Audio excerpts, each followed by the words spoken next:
الحمد لله نحمده ونستعينه ونستغفره ونؤمن به ونتوكل عليه ونعوذ بالله من شرور أنفسنا ومن سيئات أعمالنا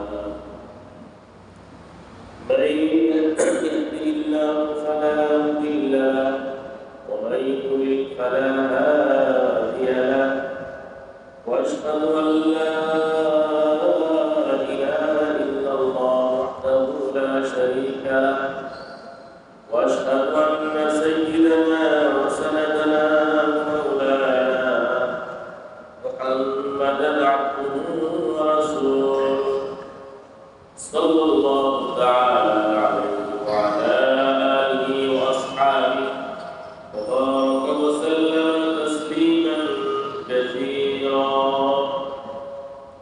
أما بعد فأعوذ بالله من الشيطان الرجيم. بسم الله الرحمن الرحيم.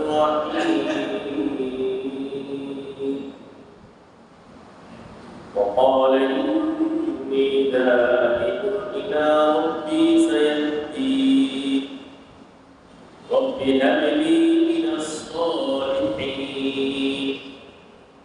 فبشرناه بغلام حليم فلما بلغ معه السعي قال يا بني إني أرى في المنام أني أذبحك فانظر ماذا ترى قال يا أبت افعل ما تؤمر ستجدني إن شاء الله من الصابرين. فلما أسلما تله للجبين وناديناه أن يا إبراهيم قد صدقت الرؤيا إنا كذلك نجزي المحسنين إن هذا لهو البلاء المبين وفديناه بذبح عظيم. بارك الله لنا ولكم في القرآن العظيم ورفعنا وإياكم بالآيات والذكر الحكيم.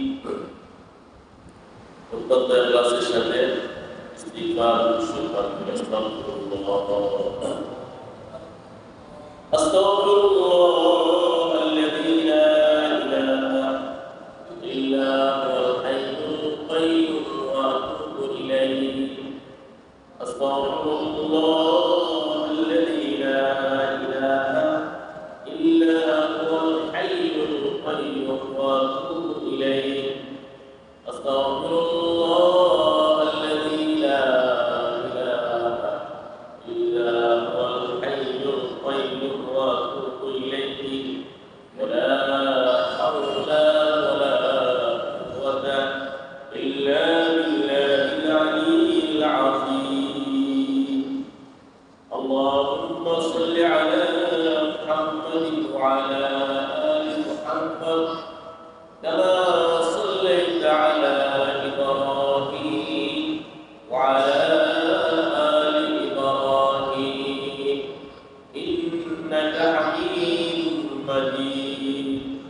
اللهم بارك على محمد وعلى آل محمد كما باركت على إبراهيم وعلى آل إبراهيم إنك حميد مجيد. اللهم صل وسلم وبارك عليه. اللهم افتح علينا حكمتك وانشر علينا رحمتك يا ذا الجلال والإكرام. উপস্থিত সম্মানিত মুসলিমগণ আল্লাহ তাআলার শেষ মেহেরবানিতে পৃথিবীর শ্রেষ্ঠতম দিনগুলোর মধ্যে আল্লাহ তাআলার কালামের তাফসীর শোনার সুযোগ পেয়েছি বলে আলহামদুলিল্লাহ। হাদিসের ভাষায় আফদালু আইয়ামিদ দুনিয়া, জিলহজ মাসের 1 তারিখ থেকে 10 তারিখ পর্যন্ত এই পৃথিবীর মধ্যে শ্রেষ্ঠ দিন। বান্দা যখন আমল করে আল্লাহ তাআলার প্রিয় পাত্র হয়ে যায়। বান্দা যখন বলে লা ইলাহা ইল্লাল্লাহ, বান্দা যখন বলে আলহামদুলিল্লাহ, বান্দা যখন বলে আল্লাহু আকবার, বান্দা যখন বলে সুবহানাল্লাহ, সাথে সাথে তার জন্য জান্নাতের সুসংবাদ দেওয়া। এজন্যই জিলহজ মাসের 1 তারিখ থেকে 10 তারিখ পর্যন্ত হাদিসের ভাষায় পৃথিবীর শ্রেষ্ঠতম দিন। এই দিনগুলোর মধ্যে নেক আমল আল্লাহর কাছে খুবই পছন্দনীয়। একজন বান্দা অতি সহজে সংক্ষিপ্তভাবে আল্লাহ তাআলার সন্তুষ্টি, আল্লাহ তাআলার সান্নিধ্য, আল্লাহর তাকারুব হাসিল করতে পারে। সম্মানিত উপস্থিতি, আজকে আলোচনা হবে কুরবানির ইতিহাস, ফজিলত, কুরবানির তাৎপর্য, কুরবানির শিক্ষা ইত্যাদি সম্পর্কে। আল্লাহ রাব্বুল আলামিন আমাদেরকে কুরবানির বিধান দিয়েছেন। আমাদের ধর্মের কুরবানি আর আগেকার যুগের কুরবানির মধ্যে মৌলিকভাবে দুইটা বিশেষ পার্থক্য। উম্মতে মুহাম্মদী আমাদের শরীয়তের কুরবানির বিধান, আর ঈসা আলাইহিস সালাম থেকে নিয়ে আদম আলাইহিস সালাম পর্যন্ত কুরবানির বিধানের মধ্যে মৌলিকভাবে দুইটা পার্থক্য। আমাদের ধর্মে 1 নম্বর পার্থক্য, আমাদের ধর্মে আমাদের শরীয়তে উম্মতে মুহাম্মদের জন্য নির্ধারিত পশু নির্ধারিত দিনে জবাই করাকে কুরবানি বলা হয়। গরু, উট, মহিষ, ছাগল, দুম্বা, ভেড়া এই 6 প্রকারের পশুকে নির্ধারিত দিনে ওয়ালার মধ্যে জবাই করাকে কুরবানি বলা হয়। আর আগেকার যুগে ঈসা আলাইহিস সালাম থেকে নিয়ে আদম আলাইহিস সালাম পর্যন্ত তৎকালীন যুগে পশুর সাথে কুরবানির সম্পর্ক ছিল না। পশু হোক, বস্তু হোক, দ্রব্য হোক, যে কোনো বস্তু, যে কোনো দ্রব্য আল্লাহর জন্য উৎসর্গ করলে সেটাকে কুরবানি বলা হতো। কেউ গম রাখলো, কেউ শস্য রাখলো, কেউ কোনো বস্তু রাখলো, আল্লাহর জন্য উৎসর্গ করলো, সেটাকে কুরবানি বলা হতো আগেকার যুগে। আমাদের ধর্মে শুধু পশু জবাই করাকে কুরবানি বলা হয় নির্ধারিত। এই জন্য একটা মূল পার্থক্য। আমাদের ধর্মে নির্ধারিত পশু নির্ধারিত দিনে আল্লাহর জন্য জবাই করাকে কুরবানি বলা হয়। আর আগেকার যুগে যে কোনো বস্তু, যে কোনো পশু, যে কোনো দ্রব্য আল্লাহর জন্য উৎসর্গ করাকে কুরবানি বলা হয়। একটা পার্থক্য। 2 নম্বর পার্থক্য হলো আগেকার যুগে কুরবানি দেওয়ার পর ওই পশু, ওই বস্তু, ওই দ্রব্য আল্লাহর কাছে যদি কবুল হয়ে যেত, আকাশ থেকে সাদা আগুন এসে ওই কুরবানির বস্তুটাকে, ওই দ্রব্যটাকে জ্বালিয়ে পুড়িয়ে ভস্ম করে দিত। সুবহানাল্লাহ। আগেকার যুগে কুরবানি দেওয়ার পর আল্লাহর কাছে যদি কুরবানি কবুল হয়ে যেত, আকাশ থেকে সাদা আগুন এসে ওই পশু বা বস্তু দ্রব্যকে জ্বালিয়ে পুড়ে ছারখার করে দিত, তখন প্রমাণিত হয়ে যেত তার কুরবানি আল্লাহর কাছে কবুল হয়ে গেছে। আর যদি আকাশ থেকে সাদা আগুন এসে জ্বালিয়ে না দিত, সবার কাছে প্রমাণিত হয়ে যেত তার হারাম সম্পদ, ওই লোকটা ঘৃণিত, আল্লাহ তাকে পছন্দ করেন, সবাই তাকে ঘৃণা করে। আর আমাদের ধর্মে মুহাম্মদ সাল্লাল্লাহু আলাইহি সাল্লামের উসিলায় আল্লাহ রাব্বুল আলামিন কুরবানির গোশতকে হালাল করেছেন, আমাদের জন্য আহার করার বিধান দিয়েছেন। আকাশ থেকে আগুন এসে জ্বালিয়ে দেওয়ার কোনো বিধান নাই। কার কুরবানি কবুল হলো, কারটা কবুল হলো না, বুঝার কোনো উপায় নেই। বরং কুরবানি দেওয়ার পরে তুমি আহার করো, পরিবার পরিজনকে, শুভাকাঙ্ক্ষীকে, বন্ধু বান্ধবকে, গরিব মিসকিনকে আহার করা আল্লাহ তাআলা বিধান করে দিয়েছেন। তাহলে মৌলিকভাবে 2টা পার্থক্য। আমাদের ধর্মে নির্ধারিত দিনে নির্ধারিত পশু জবাই করাকে কুরবানি বলা হয়। আর আগেকার যুগে যে কোনো বস্তু আল্লাহর জন্য উৎসর্গ করলে সেটাকে কুরবানি বলা হয়। একটা কথা। 2 নম্বর পার্থক্য হলো আগেকার যুগে কুরবানি দেওয়ার পরে আকাশ থেকে সাদা আগুন এসে ওই বস্তুটাকে জ্বালিয়ে দিত, ফুরিয়ে দিত। তখন সবাই বুঝে নিত যে তার পশুটা, তার ওই দ্রব্য আল্লাহর কাছে কবুল হয়ে গেছে। আর যদি আকাশ থেকে আগুন এসে না জ্বালাইতো, বোঝা যেত যে তার কুরবানি আল্লাহর কাছে কবুল হয়ে গেছে। আর আমাদের ধর্মে আল্লাহ তাআলা বিধান করে দিয়েছে আকাশ থেকে আগুন আসবে না, কার কুরবানি কবুল হলো বা হলো না এটা আসলে মাঠে বোঝা যাবে, এখন বোঝার কোনো রাস্তা নাই। কুরবানি দেওয়ার পরে তুমি আরম্ভ। তো এই কুরবানি যুগে যুগে ছিল। আদম আলাইহিস সালামের যুগ থেকে এই কুরবানি শুরু হয়েছে। বাবা আদম আলাইহিস সালাম প্রথম মানুষ, প্রথম নবী। আদম আলাইহিস সালামের পূর্বে তো কোনো মানুষ ছিল না, ছিল নাকি? তো আদম আলাইহিস সালামের ধর্ম থেকে কুরবানি শুরু হয়েছে। আল্লাহ রাব্বুল আলামিন সূরাতুল মাইদা, সূরা মাইদা 27 নং আয়াত থেকে 31 নং আয়াত পর্যন্ত এই কাহিনী আল্লাহ তাআলা আমাদেরকে শোনানোর জন্য নবীকে আল্লাহ তাআলা আদেশ করেছেন।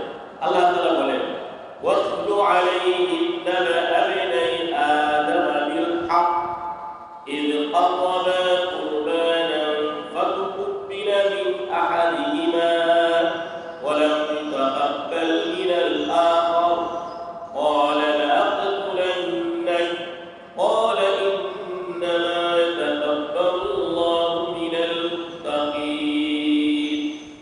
আল্লাহ তাআলা বলেন যে তোমরা আদম আলাইহিস সালামের 2 সন্তানের কাহিনী শোনাও উম্মতকে, এইভাবে আপনি শোনান।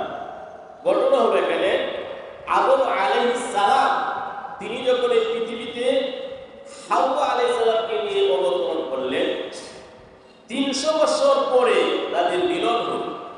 আদম আলাইহিস সালাম তার নিজ হাতে তিনি ছিলেন 60 হাত।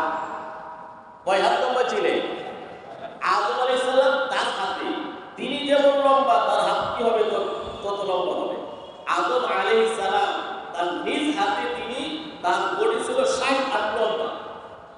তো তিনি যেহেতু 60 হাত লম্বা ছিলেন, তার তিনি পত্নী, বিবি, স্ত্রী হাওয়া আলাইহিস সালাম তিনিও তো তার সমানই ছিলেন প্রায়। ঠিক আছে?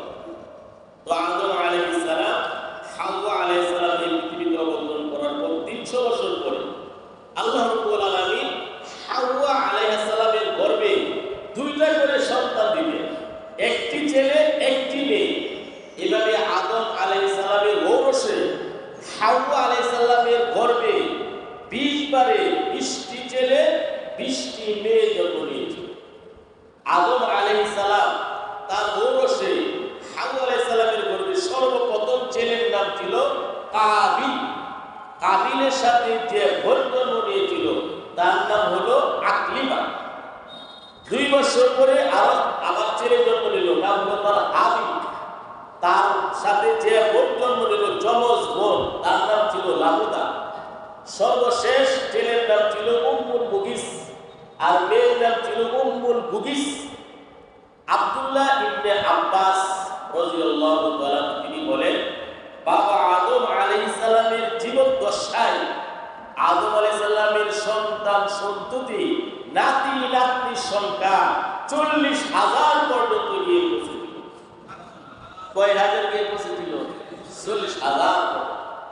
তো আদম আলাইহিস সালামের সন্তানাদি যখন বড় হয়ে গেল, ছেলেও বড় হয়ে গেল, মেয়েও বড় হয়ে গেল, আল্লাহ রাব্বুল আলামিন আদেশ করলেন, হে আদম, আপনার যে ছেলের সাথে যে বোন জন্ম নিয়েছে, যমজ বোন, তাকে ব্যতীত যে কোনো বোনকে বিয়ে করতে পারে। এটা হলো আল্লাহ তাআলার বিধান। তো বড় ছেলে, সর্বপ্রথম ছেলের নাম হলো কাবিল, আর কাবিলের সাথে জন্ম নিয়েছিল আকলিমা। আকলিমা ছিল বিশ্ব সুন্দরী। দ্বিতীয়বার জন্ম নিয়েছিল হাবিল। হাবিলের সাথে যে বোন জন্ম নিয়েছিল সে ছিল লাবুদা। লাবুদা ছিল বিশ্রী, কুৎসিত। আদম আলাইহিস সালাম বললেন বড় ছেলেকে, হে কাবিল, তুমি দ্বিতীয়বার হাবিলের সাথে যে বোন জন্ম নিয়েছে লাবুদা, তাকে বিয়ে করো। আর হাবিল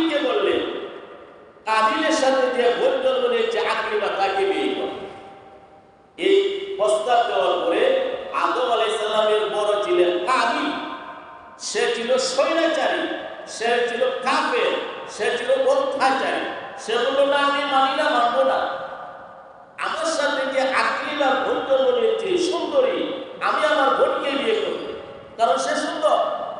আমি কেন বাবুদাকে বিয়ে করবো? হাবিলের সাথে যে বোন জন্ম নিয়েছে সে তো কালো, সন্তানাদি কালো হবে, আমি তাকে বিয়ে করবো না। আদম আলাইহিস সালাম বললেন, আরে বাবা, এটা তো আল্লাহর বিধান, আল্লাহর হুকুম। তখন কাবিল সে মানতে রাজি না।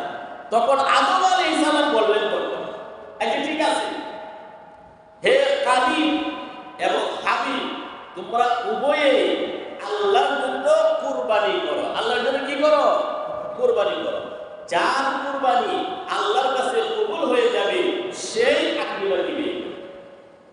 আদম আলাইহিস সালামের এই সিদ্ধান্ত অনুযায়ী কাবিলও কুরবানি করলো, হাবিলও কুরবানি করলো। কাবিল ছিল কৃষক, কৃপক, সে ছিল জালেম। অল্প কিছু শস্য, গম, ফসা, নষ্ট আল্লাহর জন্য উৎসর্গ করলো এক মাঠে পাহাড়ের দিকে। কাবিলের কথা হলো কুরবানি কবুল হোক বা না হোক, আকলিমাকে আমি বিয়ে করব। আর হাবিল ছিল পরহেজগার, খুব ভালো মানুষ, আদর্শ মানুষ ছিল। হাবিল হৃষ্টপুষ্ট একটি নিখুঁত থুম্বা বা বেশ এক পাহাড়ে আল্লাহর জন্য কুরবানির জন্য উৎসর্গ করল। আকাশ থেকে সাদা আগুন এসে হাবিলের এই থুম্বা জ্বালিয়ে ভস্ম করে দিল, আর কাবিলের যে গম যেখানে ছিল সেখানে পড়ে রইল।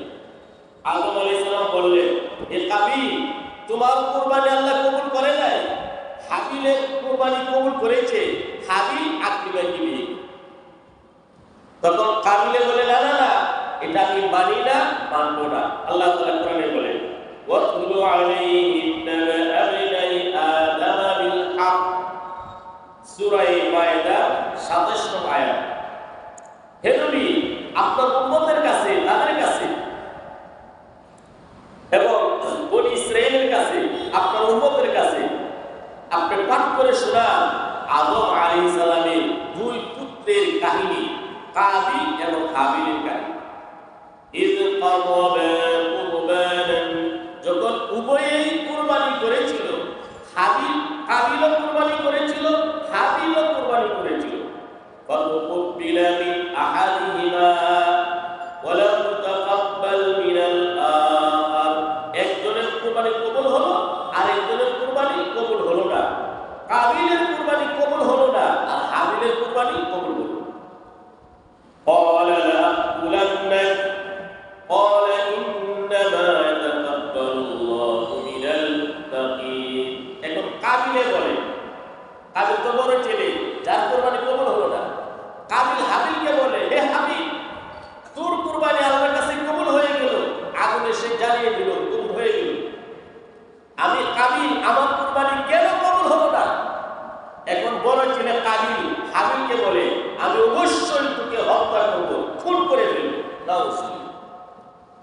হাবিল বলে, আল্লাহ তাআলা যে মুত্তাকি তার কুরবানি আল্লাহ তাআলা কবুল। সুবহানাল্লাহ। এক পর্যায়ে কাবিল হাবিলকে হত্যা করে ফেলল।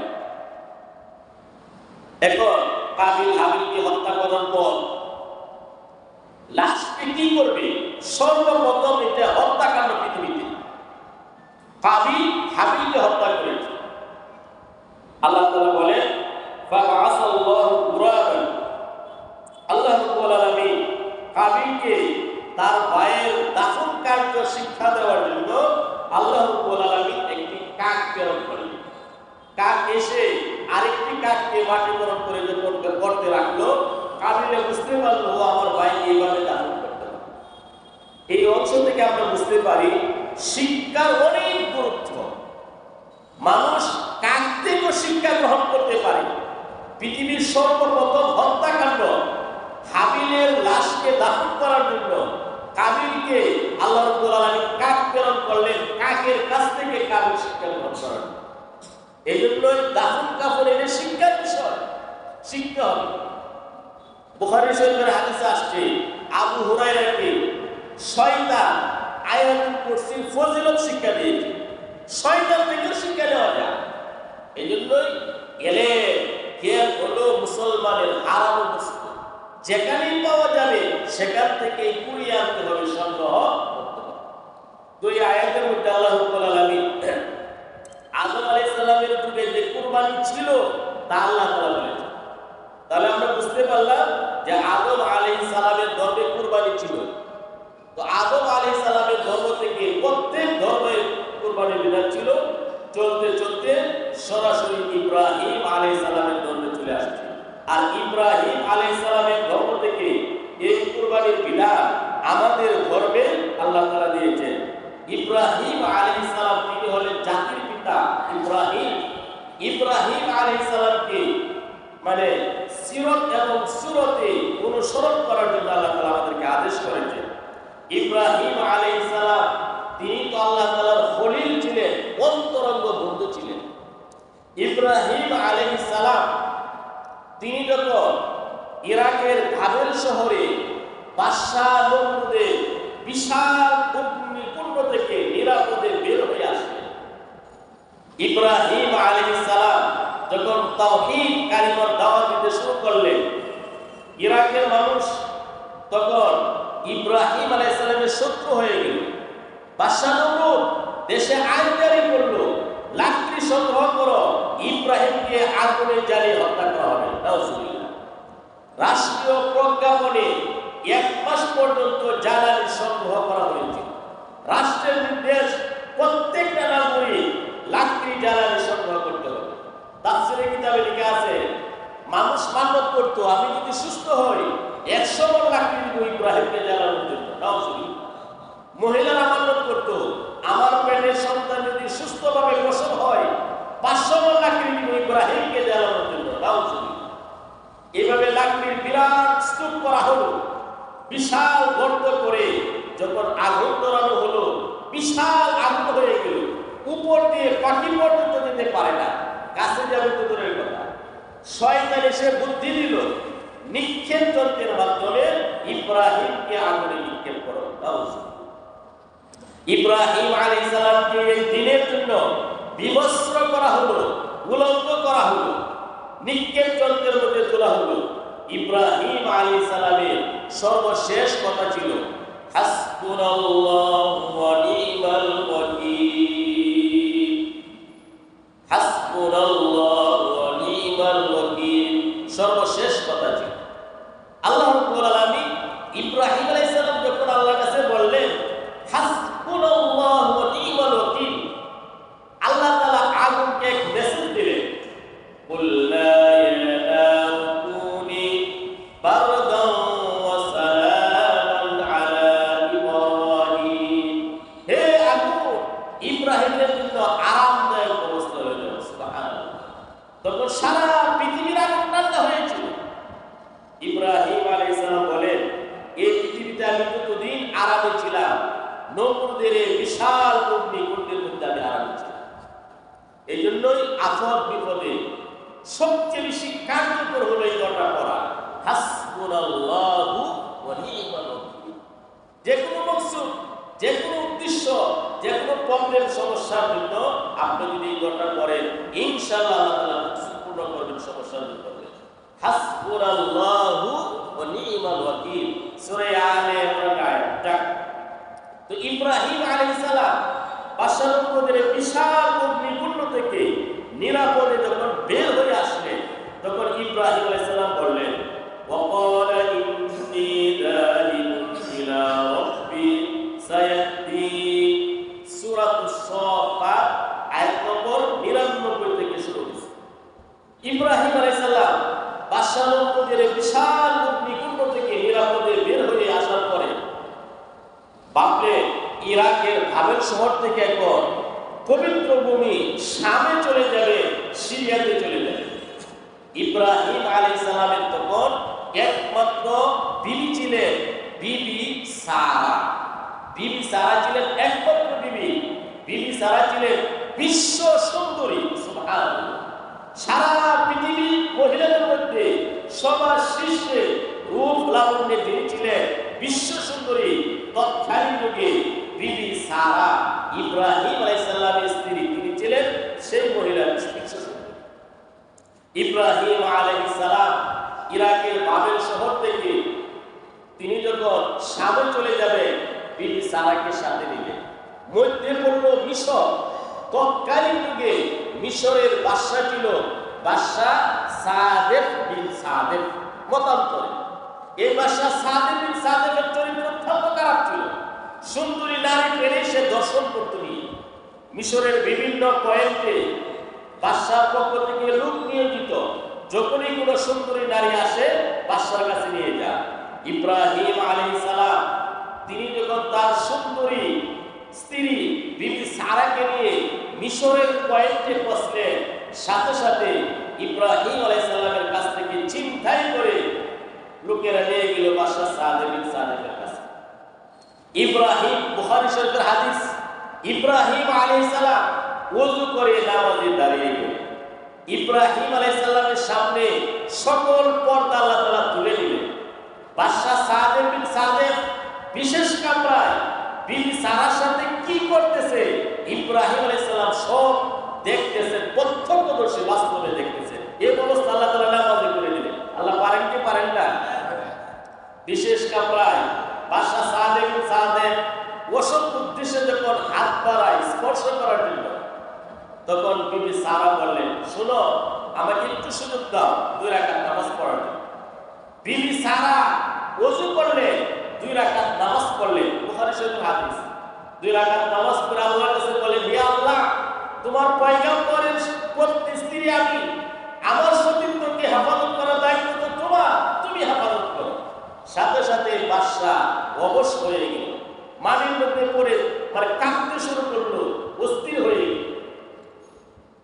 বিবি সারা ভাবলেন, সে যদি মারা যায় আমার সমস্যা হতে পারে। আল্লাহর কাছে দোয়া করলেন, আল্লাহ তাকে তুমি হায়াত দান, সুস্থতা দান করো। আবার সুস্থ হয়ে গেল, আবার হাত বাড়াতে লাগলো। আবার বিবি সারা ওযু করলেন, নামাজ পড়লেন, আল্লাহর কাছে দোয়া করলেন, আবার সে প্যারালাইসিস হয়ে গেল। তৃতীয়বার বাদশা সাদেক বিন সাদেক বলল, এই কাকে নিয়েছো? সে তো মানুষ না, জান্নাতের কোনো হুর হবে, তাকে আযাব করে দাও। হাজেরা নামক বাদীকে তার সেবা করার জন্য তাকে তার সাথে দিয়ে দাও। সুবহানাল্লাহ। বিবি সারা হাজেরা নামক বাদীকে নিয়ে ইব্রাহিম আলাইহিস সালামের কাছে আসলেন। ইব্রাহিম আলাইহিস সালাম তিনি নামাজের মধ্যে, যত সমস্যায় আসো সাহাবায়ে কেরাম, নবী রাসূলগণ, ভালো মানুষগণ তারা নামাজের মধ্যে থাকতেন। আর সমস্যা আসলে আমরা নামাজ ছেড়ে দিই। নামাজে সবকিছুর একমাত্র সমস্যা চাবিকাঠি, সব সমস্যার চাবিকাঠি একমাত্র নামাজ। এই যে দেখেন, ইব্রাহিম আলাইহিস সালাম নামাজে দাঁড়াইছে, সারা নামাজ পড়ছে, এই কঠিন বিপদ থেকে আল্লাহ তাআলা হেফাজত করেন। এমন অসংখ্য ঘটনা কোরআনের হাদিসে আছে। আল্লাহ আমাদের সবাইকে ইহতিমামের সাথে নামাজ আদায় করার তৌফিক দান করুন। বিবি সারা ইশারা করলেন, ইব্রাহিম আলাইহিস সালাম নামাজ শেষ করে বললেন, হে বিবি সারা, আমাকে কিছু বলতে হবে না, আল্লাহ পর্দা তুলে দিয়েছে, সব আমি দেখেছি। এরপরে বিবি সারা বললেন, আমার কোনো সন্তান হয় না, যেহেতু আমি নিঃসন্তান, আমার সন্তান হয় না, আপনি হাজেরা নামক বাদীকে আযাব করুন, বিয়ে করুন, হয়তো আল্লাহ তাআলা সন্তান দিতে পারে। ইব্রাহিম আলাইহিস সালাম হাজেরা নামক বাদীকে আযাব করে বিয়ে করলেন এবং আল্লাহ তাআলার কাছে দোয়া করলেন। সূরা সফফাতের 100 নম্বর আয়াত, রব্বি হাবলি মিনাস সালিহিন, আয় আল্লাহ আমাকে সন্তান দাও। বৃদ্ধ বয়সে ইব্রাহিম আলাইহিস সালাম আল্লাহর কাছে সন্তান চাইলেন।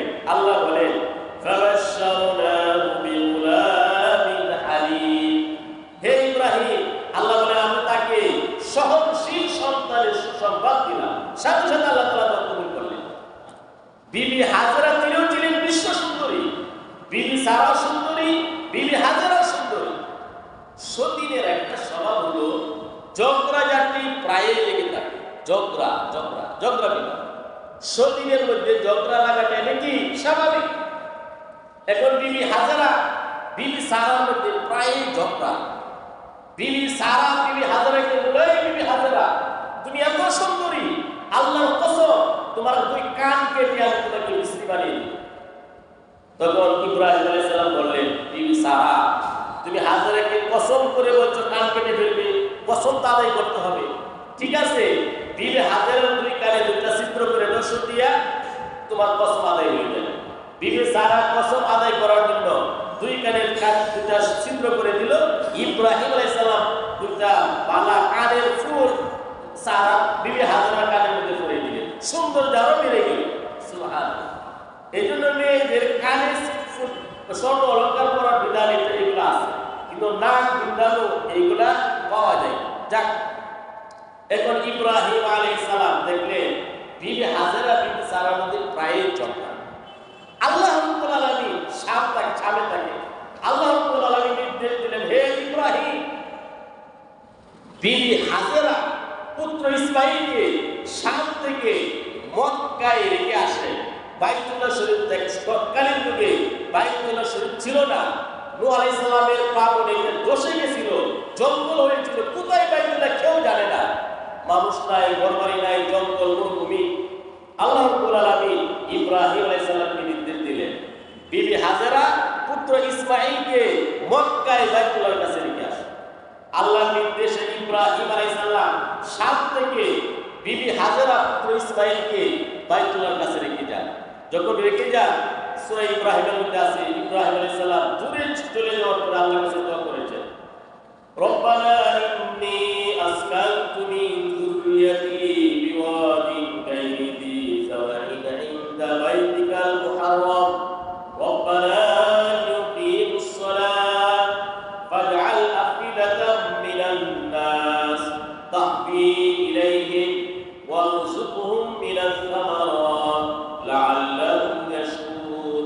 সূরা ইব্রাহিম বলেছে, ইব্রাহিম আলাইহিস সালাম আল্লাহর কাছে দোয়া করলেন, আয় আল্লাহ, আমার সন্তান, আমার স্ত্রী, তাদেরকে জনমানবহীন এলাকায় তোমার বাইতুল্লাহর কাছে রেখে গেলাম। কেন? লিয়ুকিমুস সালাত, যেন নামাজ কায়েম করে। যে নামাজের কথা, নামাজ থাকলে সব থাকবে। লিয়ুকিমুস সালাত, যেন তারা নামাজ কায়েম করে। কিছু মানুষের মন তাদের প্রতি আঘাত করে দেয়, ফল ফলাদি দ্বারা তাদের রিজিকের ব্যবস্থা।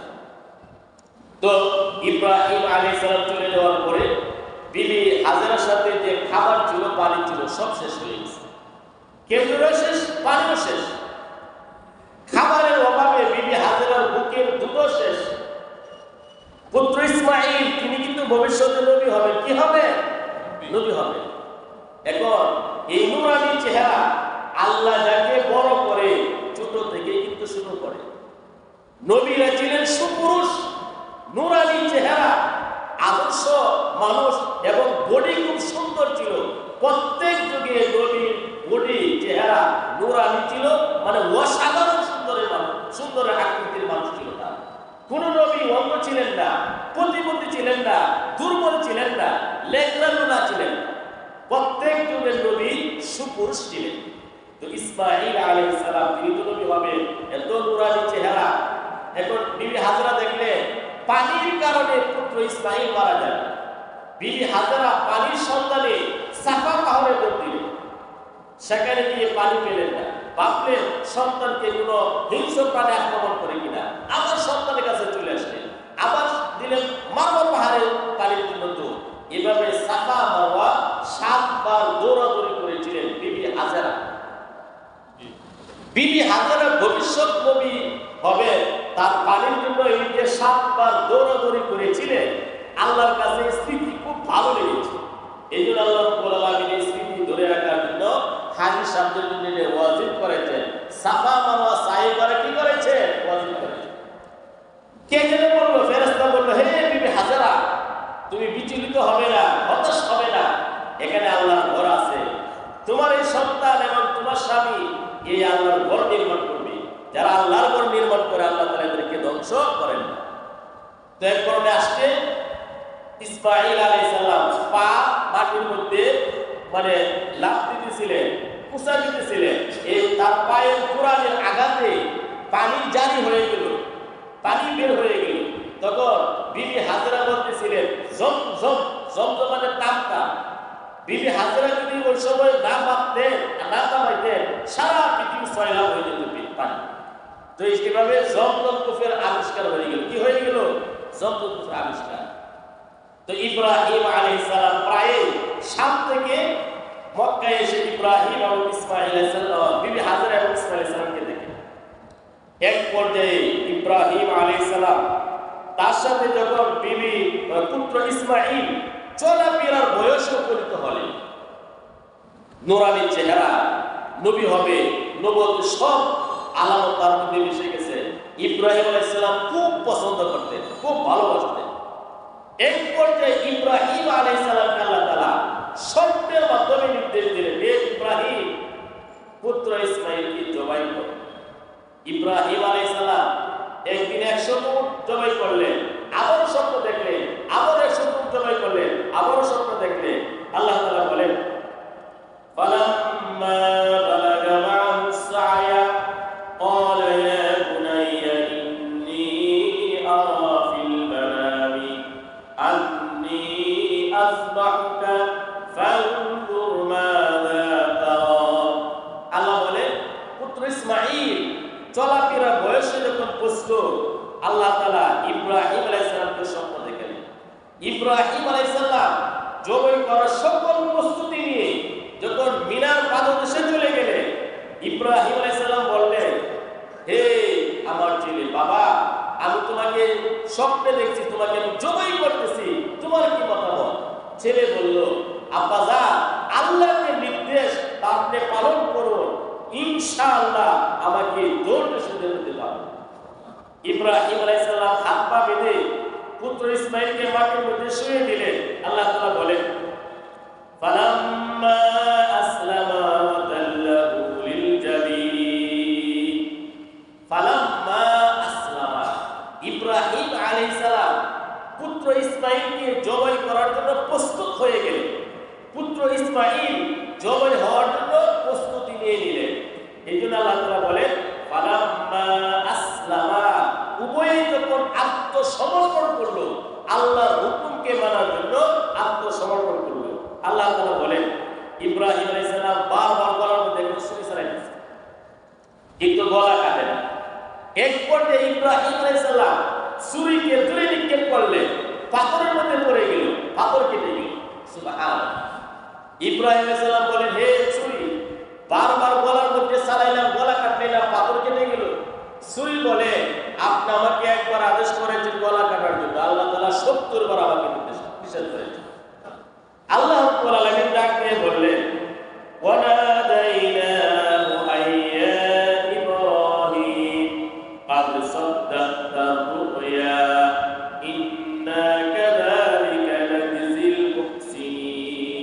হে ইব্রাহিম, আল্লাহ তাআলা ডাক দিয়ে বলেন, হে ইব্রাহিম, আপনি স্বপ্নকে সত্যে পরিণত করেছেন, মুহসিন বান্দাদের প্রতিদান আমি এভাবে দিয়ে থাকি। এটা তো আসলে মহের পরীক্ষা ছিল। তো আল্লাহ রাব্বুল আলামিন জিবরাইল আলাইহিস সালামকে বললেন, জান্নাত থেকে দুম্বা নিয়ে এসে আনুষ্ঠানিকতা রক্ষা করার। জিবরাইল আলাইহিস সালাম জান্নাত থেকে দুম্বা এনে যখন প্রথম আকাশে আসলেন, প্রথম আকাশ থেকে দেখলেন ইব্রাহিম আলাইহিস সালাম যেভাবে বারবার ছুরি চালাইতেছে, জমিনে পৌঁছার আগেই হয়তো জবাইয়ের কাজ সমাপ্ত করবে। এই জন্য ওই প্রথম আকাশ থেকে জিবরাইল আলাইহিস সালাম বলেছিলেন, আল্লাহু আকবার, আল্লাহু আকবার, আল্লাহ মহান, আল্লাহ মহান। ইব্রাহিম আলাইহিস সালামের কানে আওয়াজ আসার সাথে সাথে চেয়ে দেখলেন যে জিবরাইল আলাইহিস সালাম দুম্বা নিয়ে আসতেছে। তখন ইব্রাহিম আলাইহিস সালাম বললেন, লা ইলাহা ইল্লাল্লাহ, আল্লাহু আকবার, আল্লাহ ছাড়া কোনো ইলাহ নেই, আল্লাহ। ছুরির তলে ছিলেন ইসমাঈল, তিনি বললেন, আল্লাহু আকবার ওয়ালিল্লাহিল হামদ, আল্লাহ মহান, সকল প্রশংসা আল্লাহর। একজন স্বর্গীয় দূত, সাইয়্যিদুল মালায়েকা, ফেরেশতাদের সর্দার জিবরাইল আলাইহিস সালামের তুব্বি, ইব্রাহিম আলাইহিস সালামের তুব্বি, ভবিষ্যতে নবী হবেন ইসমাঈল, তার এই তুব্বি আল্লাহর কাছে তো ভালো লেগেছে, কেমন পর্যন্ত যেন মানুষ এই দোয়াটা করে জন্য ওয়াজিব করে দিয়েছে ইসলামী শরীয়ত। 9 জিলহজের ফজর থেকে 13 জিলহজের আসর পর্যন্ত, 9 জিলহজের ফজর থেকে 13 জিলহজের আসর পর্যন্ত প্রত্যেক ফরজ নামাজের পরে নারী পুরুষ একবার এই দোয়াটা পড়া ওয়াজিব। তাকবীরে তাশরিক বলা হয়, আল্লাহু আকবার, আল্লাহু আকবার, লা ইলাহা ইল্লাল্লাহ, আল্লাহু আকবার, আল্লাহু আকবার ওয়ালিল্লাহিল হামদ।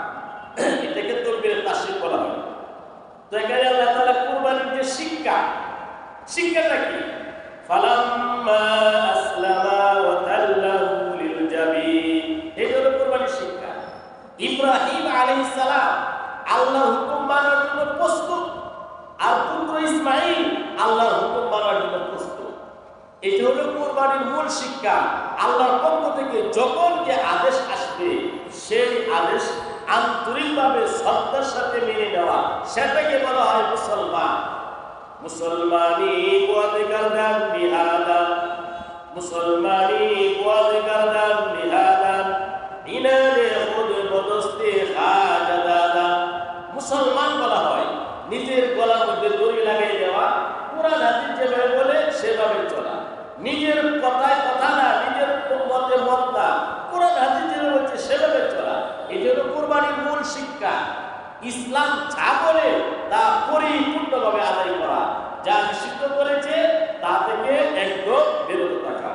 সম্মানিত হাজিরিন, এতক্ষণ আপনারা সংক্ষিপ্ত কুরবানির ইতিহাস শুনেছেন। কুরবানির ইতিহাস এখন হলো কুরবানির ফজিলত। আল্লাহ রাব্বুল আলামিন কোরআনে কারিমে বলে, ইন্না আ'তাইনাকাল কাউসার ফাসাল্লি লিরাব্বিকা ওয়ানহার। হে নবী, আল্লাহর জন্য কুরবানি করো, আল্লাহর জন্য কি করো? নামাজ আদায় করো। আল্লাহ তাআলা বলেন, ইন্না সলাতি ওয়া নুসুকি ওয়া মাহইয়ায়া ওয়া মামাতি লিল্লাহি রাব্বিল আলামিন। হে নবী, আপনি বলুন, আমার জীবন, আমার মরণ, আমার ইবাদত, আমার কুরবানি, আমার হজ, এই সব কিছু বিশ্ব প্রতিপালক আল্লাহ তাআলা। আল্লাহ তাআলা সূরা হজের 37 নং আয়াতে বলেন, লা ইয়ানালুল্লাহা লুহুমুহা ওয়ালা দিমাউহা ওয়ালাকিন ইয়ানালুহুত তাকওয়া মিনকুম। তোমাদের কুরবানির পশুর গোশত এবং রক্ত আল্লাহর কাছে পৌঁছে না, আল্লাহর কাছে পৌঁছে তোমাদের তাকওয়া, তোমাদের মনের আবেগ, মনের টান, মনের ভাব আল্লাহর কাছে পৌঁছে। নবী করিম সাল্লাল্লাহু আলাইহি ওয়াসাল্লাম 10 বছর মদিনাতুল মুনাওয়ারায় অবস্থান করেছিলেন। হিজরত করার পরে আল্লাহর নবী 10 বছর মদিনাতে ছিলেন। প্রতি বছরে আল্লাহর নবী কুরবানি করেছেন। সুবহানাল্লাহ। বিদায় হজ্জের বছর নবী করিম সাল্লাল্লাহু আলাইহি ওয়াসাল্লাম নিজের পক্ষ থেকে ব্যক্তিগতভাবে 100 উট কুরবানি করেছেন। সুবহানাল্লাহ। বিদায় হজ্জের বছর নবী করিম সাল্লাল্লাহু আলাইহি ওয়াসাল্লাম নিজের পক্ষ থেকে কয়শো উট কুরবানি করেছেন? নবীজির গায়ে 100 পুরুষের শক্তি ছিল। 63টি উট নবীজি নহর করার পর ক্লান্ত হয়ে গেলেন। বাকি 37টি উট আলীকে বলেন, হে আলী, আমার পক্ষ থেকে তুমি চলে। তো বিদায় হজ্জের বছর নবী করিম সাল্লাল্লাহু আলাইহি ওয়াসাল্লাম 100 উট কুরবানি করেছেন। নবী করিম সাল্লাল্লাহু আলাইহি ওয়াসাল্লাম বলেন, তোমরা হৃষ্ট পুষ্ট নিখুঁত সুন্দর পশু কুরবানি করো। এই কুরবানির পশু হাসরের কঠিন ময়দানে ফুল সিরাতের পথ পাড়ি দেওয়ার কাজে বাহন হিসাবে কাজ করে। সুবহানাল্লাহ। নবী করিম সাল্লাল্লাহু আলাইহি ওয়াসাল্লাম বলেন, আল্লাহ তাআলা যাদেরকে সামর্থ্য দিয়েছে কুরবানি করা, তারা যদি কুরবানি না করে তারা যেন ঈদগাহ মাঠের কাছেও না আসে। যাদের সামর্থ্য আছে কুরবানি দেওয়া কিন্তু কুরবানি দেয় না, আল্লাহ নবী বলেন, ওয়ালা ইয়াকুবান্না মুসাল্লানা, তারা যেন আমাদের ঈদগাহ মাঠের কাছেও না আসে। কঠোরতা নবী বলেছেন। হযরত যায়েদ ইবনে আরকাম রাদিয়াল্লাহু তাআলা থেকে বর্ণিত, তিনি বলেন, ক্বালা আসহাবু রাসূলিল্লাহি সাল্লাল্লাহু আলাইহি ওয়াসাল্লাম, নবী করিম সাল্লাল্লাহু আলাইহি ওয়াসাল্লামের সাহাবীরা জিজ্ঞেস করলেন, হে আল্লাহর রাসূল, মা হাযিল আদাহি, কুরবানির হাকিকত কি, বাস্তবতা কি? নবীজি বললেন, সুন্নাতু আবিকুম ইব্রাহিম আলাইহিস সালাম, তোমাদের পিতা ইব্রাহিমের সুন্নাহ, ইব্রাহিমের তরিকা, ইব্রাহিমের পথ পদ্ধতি, রাস্তা। সাহাবায়ে কেরাম বললেন, ফামালানা ফিহা ইয়া রাসূলুল্লাহ, হে আল্লাহর রাসূল, এই কুরবানি দিলে আমরা কি পাবো? নবীজি বললেন, বিকুল্লি শারাতিন হাসানা, কুরবানির পশুর প্রত্যেকটা পশমের বিনিময়ে আল্লাহ তাআলা একটি করে হাসানা দান করেন। আদাবুল মুফরাদ হাদিসের কিতাবে আসছে 596 নং হাদিস, ওমান তুকুব্বিয়াত লাহু হাসানাতুন দাখালাল জান্নাহ। যার জীবনে একটা হাসানা, একটা নেক আমল আল্লাহর কাছে কবুল হয়ে যাবে, সে জান্নাতে যাবেই যাবে। তো আল্লাহর নবী বলেন কুরবানির পশু প্রত্যেকটা রুমের বিনিময়ে একটা করে কি হাসানা। সাহাবায়ে কেরাম বললেন ফাসুফু ইয়া রাসূলুল্লাহ, দুম্বা ভেড়া এগুলোর মধ্যে পশম বেশি হয়, এইগুলোর বিনিময়ে কি আল্লাহ তাআলা হাসানা দিবেন? নবীজি বললেন প্রত্যেকটা দুম্বা ভেড়ার পশমের বিনিময়ে আল্লাহ তাআলা হাসানা দান করেন। কোরআনের একটা সংবিধান হলো মানুষ একটা নেক আমল করলে নিম্নে 10 গুণ সওয়াব আল্লাহ তাআলা দান করেন। একটা নেক আমল করলে কয় গুণ সওয়াব দান করেন? আজকে যে তাফসীর শুনতেছেন 10টা তাফসীর শোনার সওয়াব পাবেন। এই যে মাগরিবের নামাজ পড়ছেন 10 ওয়াক্ত মাগরিবের নামাজ পড়ার সওয়াব পাবেন।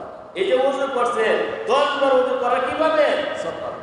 এগুলো নিম্নে আদু করে কি পরিমাণ 7 lakh crore million billion trillion এটা আল্লাহ জানে। শেষে আল্লাহ তাআলা বলেন মন যত ফির হবে কাটি হবে তত বেশি আল্লাহ তাআলা সওয়াব দিবেন। তো কুরবানির পশুর প্রত্যেকটা লোমের বিনিময়ে আল্লাহ তাআলা হাসানা দিবেন। আর পরকালের মুদ্রা সেটা হলো হাসানা। দুনিয়ার মুদ্রা টাকা পয়সা ডলার আরো অনেক কিছু আছে। এই দুনিয়ার যে টাকা পয়সা যেমন মুদ্রা দুনিয়া দৌলত, আর পরকালের মুদ্রার নাম হলো হাসানা। এই প্রত্যেকটা পশমের বিনিময়ে আল্লাহ তাআলা হাসানা নিম্নে 10 গুণ হাসানা আল্লাহ তাআলা দান করবেন। আয়েশা সিদ্দিকা রাদিয়াল্লাহু তাআলা থেকে বর্ণিত, তিনি বলেন মা আমিলা ইবনু আদম মিন আমালি ইয়াওমান নাহরি আহাব্বু ইলাল্লাহি মিন ইকরামিল। কুরবানির দিন আল্লাহর কাছে সবচেয়ে প্রিয় আমল হলো আল্লাহর জন্য পশু জবাই করা, রক্ত প্রবাহিত করা। আল্লাহ নবী বলেন কুরবানির পশুর পরিত্যক্ত বিষয় লোম, ফুট, শিং এগুলো মানুষ ব্যবহার করে না। কুরবানির পশুর যে লোম আছে লোম ফেলে দেয়, মাথার যে শিংগি যে শিংটা আছে শিং ফেলে দেয়, পায়ের যে খুর আছে এটা ফেলে দেয়। আল্লাহ রাসূল বলেন কুরবানির পশুর লোম, শিং, খুর নিয়ে হাসরের মাঠে পশু উঠবে এবং যে কুরবানি দিয়েছে তার জন্য সুপারিশ করে তাকে জান্নাতে নিয়ে যাবে। এই জন্যই আল্লাহ রাসূল বলেন আনন্দ মনে হালাল পয়সা দিয়ে তোমরা হৃষ্টপুষ্ট প্রাণী কুরবানি করো। রাসূল কারীম সাল্লাল্লাহু আলাইহি সাল্লাম বলেন জিলহজের চাঁদ দেখার সাথে সাথে যারা কুরবানি দিবে নখ চুল যেন তারা না কাটে। কুরবানির দিন কুরবানি দিয়ে নখ চুল কাটবে। এক সাহাবী বললেন ইয়া রাসূলুল্লাহ আমার তো কুরবানি দেওয়ার সামর্থ্য নেই, একটা মানিকা ওপরে উৎপাদ করার জন্য দিয়েছে একটা উটনি, আমি কি সামনে জবাই করবো? নবী বললেন না না না, তুমিও নখ চুল কাটবে না, চাঁদ ওঠার পর নখ চুল কাটবে না। কুরবানির দিন অন্যরা কুরবানি দিবে, তখন যদি তুমি নখ চুল কাটো আল্লাহ তাআলা তোমাকে পরিপূর্ণ কুরবানির সওয়াব আল্লাহ তাআলা দান করবেন। এই জন্য আমরা যদি নখ চুল না কাটি কুরবানির দিন কাটি, যারা কুরবানি দিব না তাদেরকে আল্লাহ তাআলা পরিপূর্ণ কুরবানি কি দিবেন? সওয়াব দিবেন। আল্লাহ তাআলা সবাইকে এই কুরবানির সংক্ষিপ্ত আলোচনা থেকে শিক্ষা গ্রহণ করার তৌফিক দান করুন। আমিন। ওয়া আখিরু দাওয়ানা আলহামদুলিল্লাহি রাব্বিল আলামিন। সুবহানাল্লাহি ওয়া বিহামদিহি সুবহানাল্লাহি ওয়া বিহামদিহি আশহাদু আল্লা ইলাহা ইল্লা আনতা আস্তাগফিরুকা ওয়া আতুবু ইলাইক। আপনাদের কোনো